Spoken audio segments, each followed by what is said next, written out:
Hello, everyone. Welcome to the webinar, The Chemicals and Materials Company of 2040. My name is Michael Holman. I'm a VP of Research here at Lux, and I'll be the moderator for today's session. Our speaker is our Senior Analyst, Anthony Schiavo. Before we begin, just a bit of housekeeping. During the webinar, you can type any questions that you have into the questions box on your screen. We will have some time to answer questions at the end of the presentation. We'll answer as many as we can, but if we don't get to your question or you have another one, please don't hesitate to email questions@luxresearchinc.com and we will respond. To anticipate one question that we do get a lot, yes, the slides will be available to all the attendees. You'll receive them by email, along with the link to a recording of the webinar later on today. So with that, let's begin then. Let me introduce Lux Research's Anthony Schiavo. Thanks, Mike. And thank you all for joining our webinar, The Chemicals and Materials Company of 2040. I hope you've all been well and have been okay during this time of quarantining. I've been working from home here in Boston, which has given me a chance to get in touch with my art, catch up on a little bit of light reading, and spend a lot of time thinking about the future of the materials and chemicals industry. And today, I'm going to share some of those thoughts with you. First, we'll look at why 2040 and why today. Then we'll examine the new chemicals business models. And last, we'll take a step back and examine the social responsibility of the materials and chemicals industry. But first, why 2040? Well, there's two ways to think about this. And the first is 2040 is 20 years away. Why should we be thinking 20 years out? It's a pretty long time. Some of the folks on this webinar might even be retired by then. But 20 years is about how long it takes for a materials and chemicals technology to come from lab stage to full commercial scale. So really, it's the longest time frame that we can think about and make accurate predictions about the technologies that are just emerging today and how those might affect the industry. But there's another way to think about it, which is why 2040 specifically. And I believe that over the next 20 years, the materials and chemicals industry is going to change more than the last 50. And we'll really dig into why that is during the second part of this report. But first, I want to talk a little bit about what's driving that change. In the Accelerating Materials Innovation Program, we have 4 key themes, and our clients will be familiar with these, but these are resource transformation, which concerns the upstream supply of energy as well as feedstocks in the materials and chemicals industry. The issue of sustainability, including both emissions, but also pollution and plastic waste. Digital transformation, which incorporates new tools and technologies in all parts of the materials business. And the changing consumers, which are really affecting how the materials and chemical companies, what they sell, creating new markets and creating new opportunities. But we can break this down into 2 bigger categories: the flows of materials and energy into and out of the materials and chemical space, as well as the flows of information, again, into and out of the materials and chemicals industry. Looking first at the flows of materials and energy, the materials and chemicals industry has long had a pretty linear flow from upstream oil and gas, both as a feedstock as well as an energy source, down through waste, be that emissions or plastic waste or any other type of waste. And three things are changing. The first is the advent of the circular economy, which is taking that waste and really turning it into a new feedstock, whether that is plastic as a feedstock, whether that is CO2 in the air as a feedstock, or even some novel waste feedstocks from things like mining waste. But it's not just that new feedstocks are being created. The existing infrastructure is also changing. The disruption to existing feedstocks is coming caused by both the shifts in the broader economy, such as the electrification of vehicles, really dampening consumption of oil and gas, as well as the impact of climate change, which is going to directly impact the production of these existing feedstocks. And the third thing is the advent of green electricity, and more broadly, the need to shift away from combustion. We've already seen that some chemical companies, such as Solvay, have committed certain facilities to going to 100% green electricity in the next few years. But it goes beyond that because there's a need to replace a lot of existing processes, such as natural gas-fired boilers, with new sources or new types of energy generation. Looking at, on the other side, new sources of data, what I would emphasize is that these new sources of data are proliferating across all the key functions in the materials and chemical space. In R&D, we have the advent of laboratory automation, as well as novel simulation techniques, providing a lot more data on the base materials. The advent of IoT is giving us a lot more data and a lot more transparency in the production of materials and chemicals. Similarly, in logistics, IoT is creating an unprecedented amount of transparency, both in terms of how the materials move around the world, how they're bought and sold, but also how they're consumed. And perhaps most importantly is the advent of digital sales platforms and digitization of the market. Because this advent of sales platforms is doing two things. It's creating data on materials that have traditionally not been sold online, such as specialties, and that's increasing transparency in those markets. But it's also collecting metadata about how the buying process actually works. And this is going to lead to a much greater depth of understanding of the chemicals and materials buyer. What I would emphasize is that data from all of these different verticals can be used across the enterprise in new tools. Materials informatics, for example, can leverage data about what the market wants in order to generate or ideate new materials. So when looking at the second part of that question, why today, it's because I think we have clarity today as current events like COVID-19 have given us a preview of the future of the energy systems.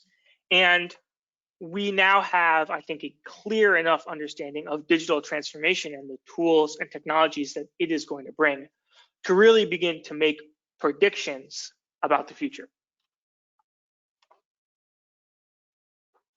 So I mentioned earlier that I believe the next 20 years are going to be more dramatically changing, more impactful than the past 50. Why is that? Why is this different? Because there have always been megatrends and there has always been change and evolution in the materials and chemicals industry. The difference now is that I believe three long-standing trends are going to be reversed. The first of these trends is centralization, as I see decentralization occurring in the chemicals industry. And that's a shift away from large, complex facilities and from economies of scale towards more spread out facilities and economies of multiples. Two things are driving this.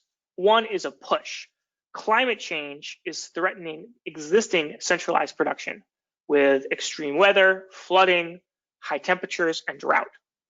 On the right here, you can see an image of Hurricane Harvey, which directly impacted a lot of different groups in the chemical space.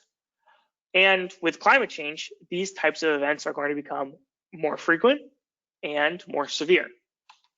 This is affecting both the more conventional chemicals players like Arkema, which suffered some substantial damage as a result of Hurricane Harvey, but this also affects bio-based materials and chemicals, such as producer ADM, which had a supply disruption due to a drought.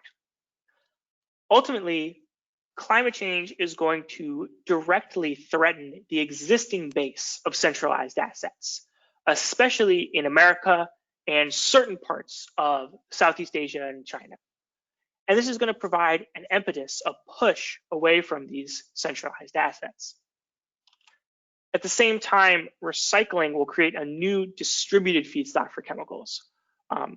Fundamentally, recycling is a distributed resource. Recycled waste is a distributed resource.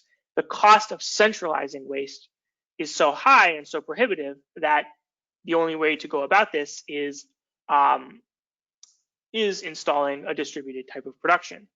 Companies like Dow and Petronas that are investing very actively, and there are many others who are investing very actively in recycling, are effectively investing in a distributed production base.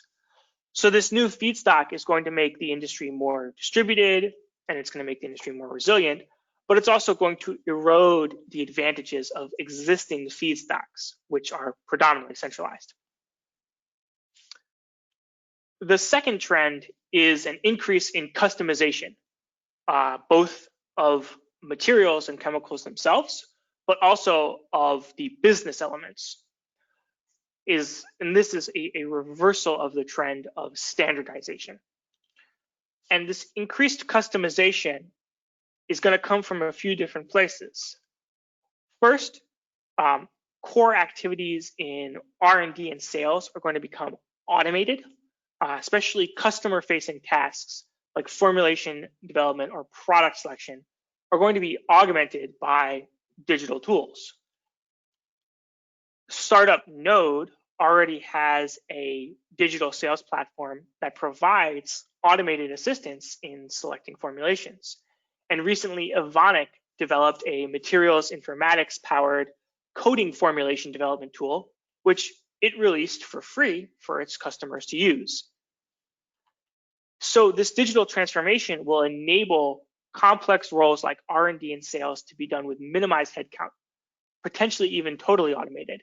And that's going to dramatically bring down the cost of customization and bring that customization to more types of products.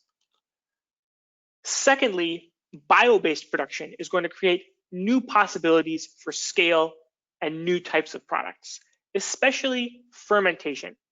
With the advent of synthetic biology, fermentation is going to become a very flexible technique to produce a wide range of different materials. And we see this in the scale-up approach of companies like Ginkgo Bioworks and Genomatica, who are not targeting a specific molecule or a single type of material, but rather coming to market by providing services for a wide range of different players in different industries, different positions in the value chain, and ultimately different materials. So this specialty chemical space in particular will be able to leverage this to target smaller market niches with better profitability and do so with a shared infrastructure base, a shared asset base. And lastly, the third trend is dematerialization, which is reduced consumption of materials driven by sustainability, new technology, and the need to save costs. So materials and chemical companies are going to have to learn to operate in an era of reducing rather than growing consumption. The first thing this means is that companies will need to divorce revenue growth from volumes. And this is really a business model change. We already see this in spaces like agrochemicals, where Bayer is using an outcome-based model that gives a portion of the revenue from farmers to Bayer if crops exceed their targeted yield, effectively aligning Bayer's incentives towards the best possible yield, not the biggest possible sales volume. And the company Ecolab, which makes cleaning chemicals, has gone even further. They have begun to charge their customers on a per room cleaned basis. So essentially a flat fee for each room. What this means is that Ecolab is actually incentivized to reduce the amount of chemicals that are consumed per room, because that will actually save them money. So through this business model, they have aligned their incentives with their consumers. I would emphasize that digital technologies are going to be key here, because in order to have an outcome-based business model, you need to agree on those outcomes. So there has to be a sensor or some other type of technology that can accurately measure and report back on what the outcome really is. And secondly, the distance between materials and product is shrinking. This is being driven both by the emergence of new technologies like 3D printing, which enable a raw material to be transformed directly into a finished product, but it's also being enabled by companies moving down the value chain. We see this in activity like BASF, which recently bought a 3D printing part producer, Sculpteo, but the company Teijin has over the years made a number of acquisitions, starting with Continental Structured Plastics, that are moving it downstream into products. And this is necessary to capture the value from production and design optimizations, such as lightweighting, that are ultimately going to reduce material volumes. So we've talked about these three trends of decentralization, of increased customization, and of dematerialization. And now I want to talk about how these trends are going to shape the existing business models going forward. In the materials and chemicals industry, there's been a split between two predominant types of business models: commodities versus specialties, where commodities are broadly interchangeable with each other. The markets are very transparent and the price is set by the market. And generally, these are sold as a product with a minimal amount of sales support. And that could be contrasted with specialties, which are typically not interchangeable. The markets are less transparent and prices are set between the buyer and the seller. And they're often sold with a lot of sales support. And the end user is buying the service as much as they're buying the material. But the trends I've talked about are really going to erase some of the distinctions between commodity and specialty. Greater customization of materials is going to reduce interchangeability across all types of materials. There is going to be much greater transparency for all types of products, even in the specialty space, as specialties will be increasingly bought and sold online. And sales support can be extended to any type of product because sales support will be largely digitized. What I think this means is that there will be a new split in business models as commodity versus specialty goes away. And it's actually going to mirror the airline industry, where we have flag carriers who are offering a high level of service, a high level of reliability, but a very high price, and budget airlines, which get you to the same destination at a lower service level and a much lower price. And I would emphasize here that both the budget and the flag carrier are going to take you to the same place. I think that's important because the commodity versus specialty transition is going to instead transition to a premium versus budget materials and chemicals company, Well, you'll be able to buy the same materials, even highly specialized, highly pure, highly customized materials from both a premium company as you will from a budget company.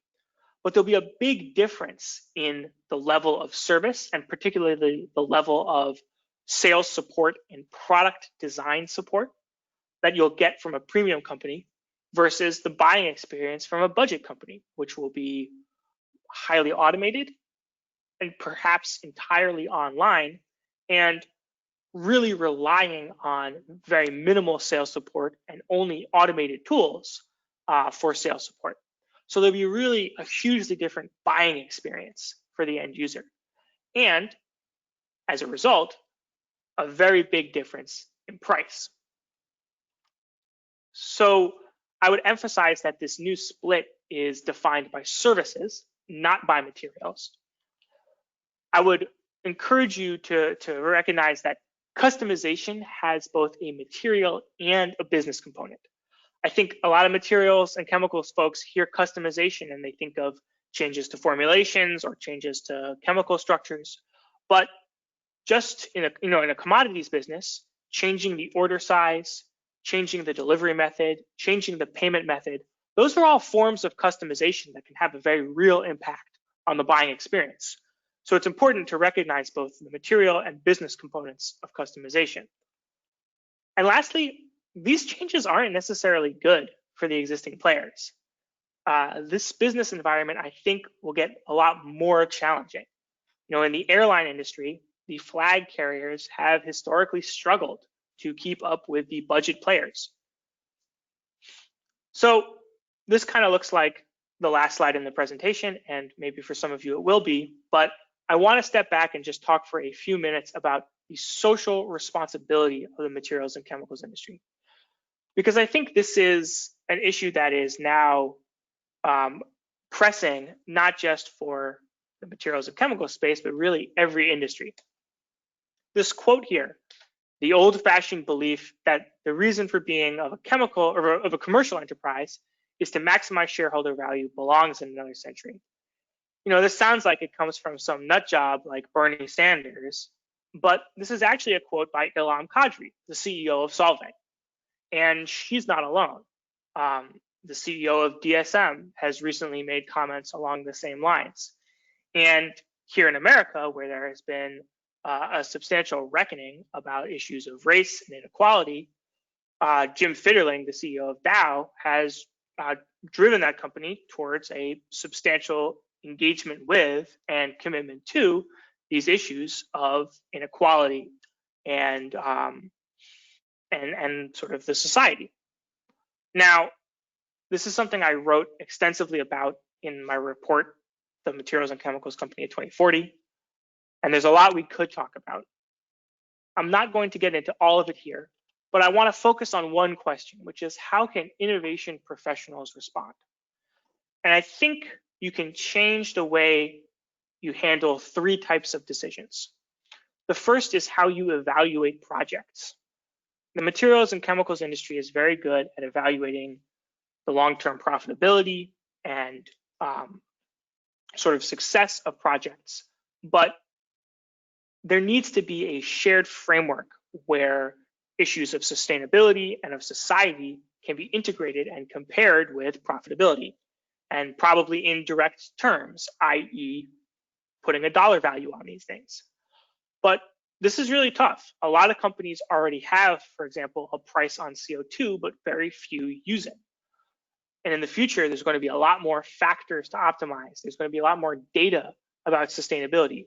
So this issue of evaluating projects beyond just their profitability is only going to get more complicated. So you really need to start building frameworks today. Secondly, if you're serious about solving these global challenges, there's an opportunity to reevaluate your network of partners and bring in more groups who are committed on the ground to solving these problems. That can include impact funds, and there's a wide range of nonprofits. But I would encourage you to think about what are these structural commitments to different outcomes that your partners have. Are they, governed by the need to return value to shareholders, or do they have a different set of values and a different set of sort of responsibilities within their actual structure? And lastly, you can change how you evaluate technologies, looking at how these technologies don't just solve business challenges or create new markets, but solve global challenges. And there's a number of different ways you can look at this, whether it's through something like the UN Sustainable Development Goals or through targeting a specific issue. But I encourage you to take a broader look as you're building the material and chemical company of 2040 and evaluating what technologies are going to be in that. Think not just of their impact on your business, but on society as a whole. And with that, I want to thank you, and we'll open it up for questions. Thank you very much, Anthony. As you said, we do have some time now to take questions on the presentation. We've already had a number of those coming in, but feel free to keep typing those into the questions box. And again, if we don't get to your question on the call, someone from Lux will be in touch after the webinar. Maybe to start you off with with a more straightforward, direct question anyway. Going back to some of the things, the flows of materials you were talking about earlier in the presentation, what do you see as the key hurdles to overcome before plastics recycling really starts to take off? I think the biggest challenge right now is logistics. COVID-19 in particular has really made it very challenging to collect and separate plastic waste. And while there's a lot of advanced technologies emerging that the materials and chemicals industry is investing in, there's not been nearly as much investment in the materials recovery facilities and the actual collection of the waste. So it's something that varies country by country, but I think that broadly speaking, materials and chemicals company need to think about integrating more closely with those types of issues, whether that's by acquiring those types of companies or just partnering with them. There needs to be better collection before recycling can really come to scale. Mm-hmm. And I think it's safe to say you touched a nerve with some of the comments about decentralization. We had a few questions about why it is you think the chemical production will decentralize, given the importance of economies of scale to technology viability and the very large investments that the companies do have in these kind of existing capital assets, so very large centralized production facilities. So how do you see that change actually coming about? Well, I think there's a couple of elements to it. One is I really do think that those existing assets are just going to get less and less valuable over time as they become more and more susceptible to the impacts of climate change. Especially in a place like Houston, you could really have those assets be extremely challenging to operate. The whole city doesn't have to be underwater for it to not be economical to run that asset. You have to have people be willing to live there. You have to have the maintenance costs and the upkeep costs balance out with the production. So I think a really big component of this is that, I don't think these distributed production techniques are ever necessarily going to be as cost effective as the centralized ones, at least in today's situation. But I think that a lot of the existing asset base is going to be have to be decommissioned or taken out of commission, and there's going to be an opportunity to kind of rebuild or add capacity. And as that capacity is added, I think it's going to be more and more distributed, as whether it's chemical intensification, production intensification, new types of lower temperature catalysis, fermentation, all these different approaches, and also the more conventional techniques, but just in a more distributed model. But I really do think that existing asset base is going to be challenged. Yeah, maybe not overnight, but Not eventually overnight. through sort of cohort replacement, basically you're looking at those sort of changes. Do you see this as kind of a follow-up question on this? Do you think that this is inevitably going to result in price increases for at least commodity chemicals and materials? I think so, frankly. I mean, part of what I think is that growth is going to slow. I mean, consumption growth is going to slow, right? Um, and Volume growth.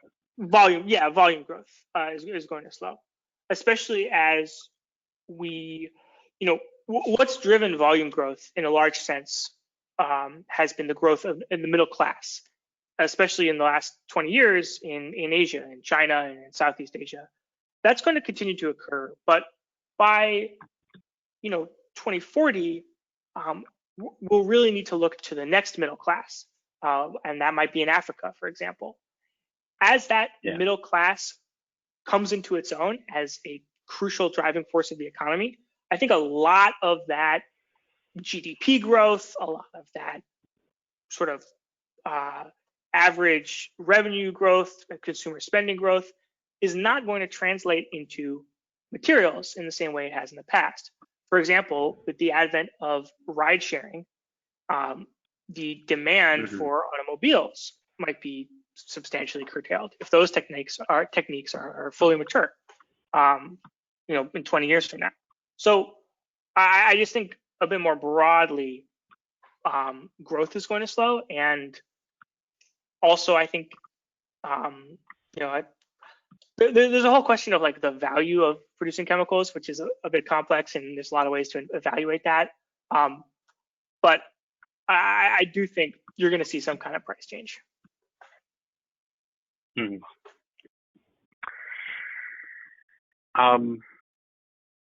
And maybe this is a bit of a good segue, because you talked about the importance of digital technologies, and one of the attendees actually asked, you said that you talked about climate change as the driver for decentralization. What if the drivers are more actually related to the integration of digital and AI technologies, allowing for example, small and medium companies to be able to export? So, what role do you see the digital technologies playing in that part of the transition?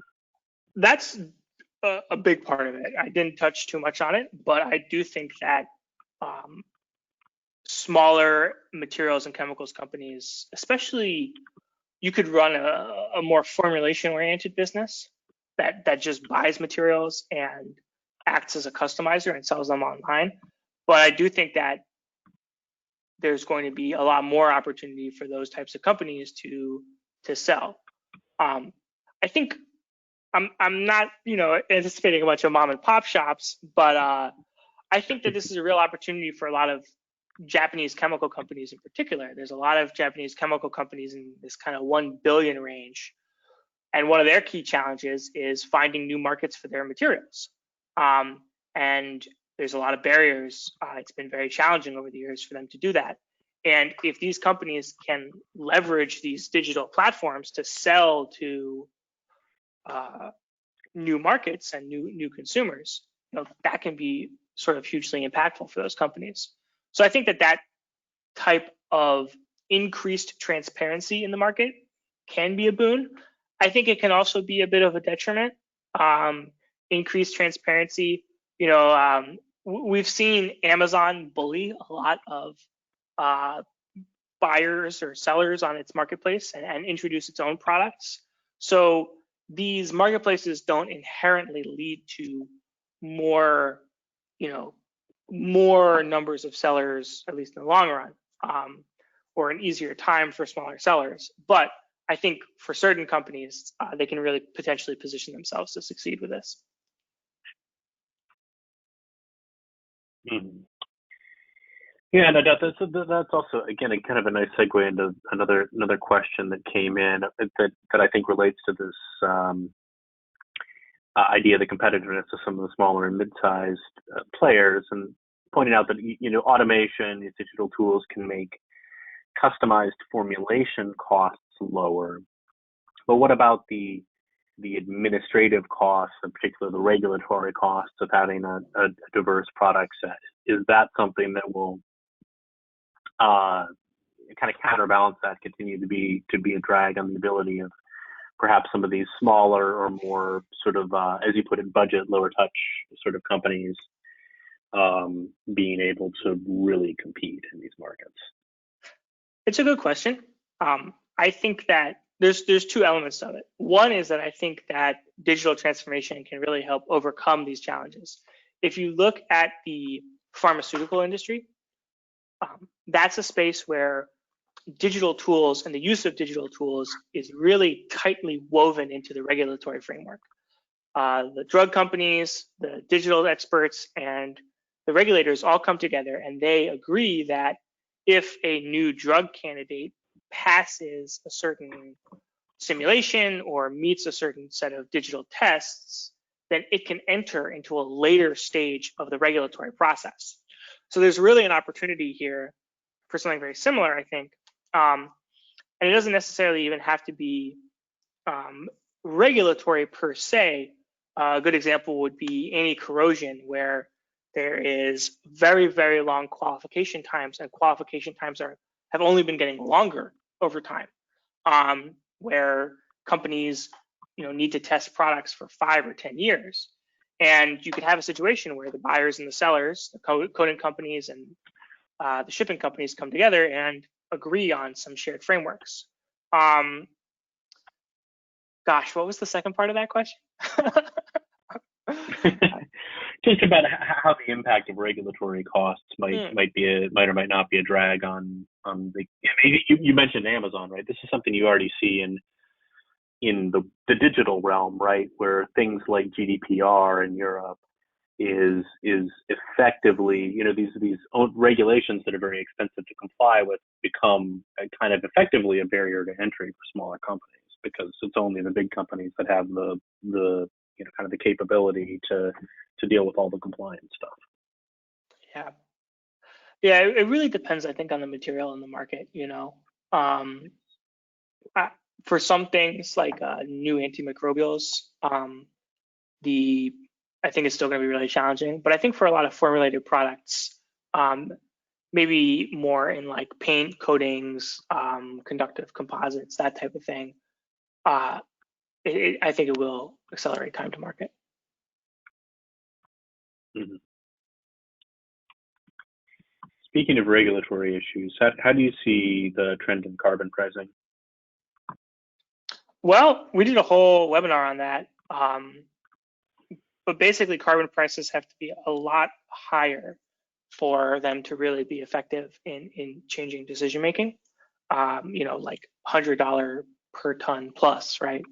I think what's more realistic is that really cheap electricity is going to make its debut and incentivize a shift towards that as kind of the main feedstock, as well as pressure from the consumers and the consumer companies.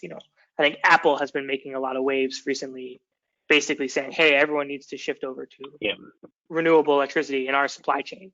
And that type of pressure, to me, is probably more powerful, and it's going to be more powerful than any kind of carbon price, because you can do the math on the prices, and they just need to be in the hundreds of dollars to really start affecting change. And that's not realistic. Mm-hmm. Yeah.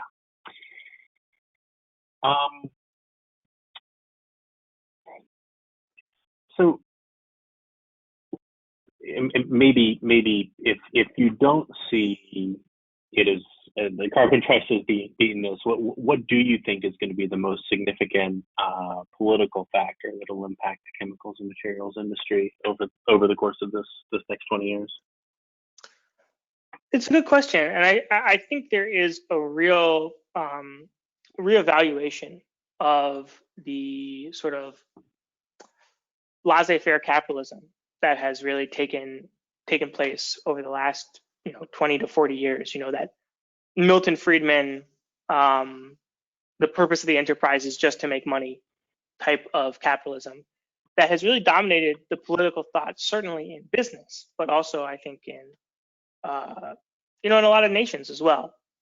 And I think there's a growing recognition that that type of political thought has contributed substantially to issues of climate change and issues of inequality.